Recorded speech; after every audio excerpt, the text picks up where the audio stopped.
New polling shows there is now a clear frontrunner. CBS 17's Russ Bowen joins us. And Russ, what does it tell us? That something is working in Democratic State Attorney General Josh Stein's favor. He faces current Lieutenant Governor and Republican Mark Robinson in what has been a tighter race than what this new polling shows us. A new Cook Political Report and BSG survey gives Josh Stein a lead well outside the margin of error at 43% versus 36% who say they will vote for Mark Robinson. Now, Stein gains another point when voters were asked which way they lean, jumping from a 7-point advantage you see here to an 8-point advantage.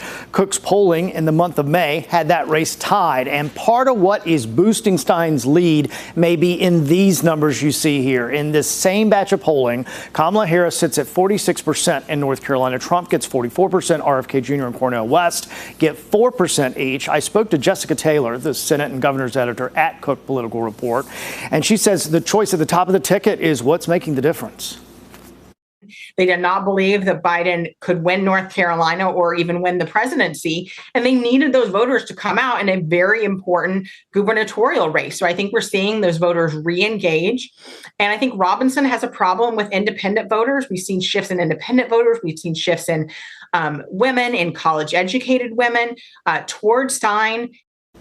Now, we're also getting a better sense at what things look like nationally. We also have another poll. A new Emerson College poll of likely voters that was released this morning gives Kamala Harris a 4-point advantage. Now, 50% of likely voters said they would vote for her, while 46% say they would vote for Donald Trump.